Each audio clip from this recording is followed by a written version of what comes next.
सोलापूर जिल्ह्याच्या माढा तालुक्यातील उपळाई खुर्द येथे एका विवाहितेचा विजेचा धक्का लागून संशयास्पद मृत्यू झाल्याची धक्कादायक घटना समोर आली।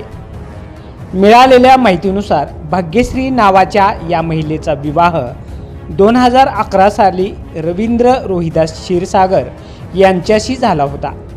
रवींद्र हे पेशाने शिक्षक आहेत।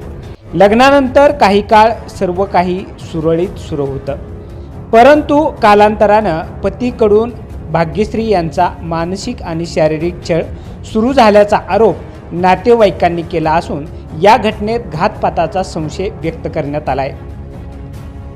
पती दारूच्या नशेत पत्नीला मारहाण करत असे, शिवीगाळ करत असे, तसेच माहेरून 2 लाख रुपये आणण्याची मागणी करत होता।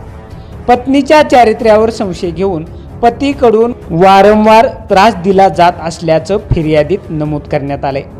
घटनेच्या दिवशी घरात निष्काळजीपणे उघड्या विजेच्या तारा ठेवण्यात आल्याचं समोर आले आणि याच तारामुळं भाग्यश्री यांना विजेचा जोरदार धक्का बसला। धक्का बसल्यानंतर त्या खाली कोसळल्या आणि डोक्याला गंभीर मार लागल्यानं त्यांचा मृत्यू झालाय। भाग्यश्री रोहिदास क्षीरसागर वय वर्ष 36 असं मृत महिलेचं नाव असून विशाल श्रीमंत गवळी राहणार पेनूर तालुका मोहोळ यांनी फिर्याद दिल्यानंतर माढा पोलिसांनी आरोपी पती रवींद्र क्षीरसागर यांच्या विरोधात गुन्हा दाखल केलाय। दरम्यान या दुर्दैवी घटनेमुळे 2 लहान मुलांवरचं आईचं छत्र हरपलं असून परिसरात तीव्र हळहळ व्यक्त केली जात आहे।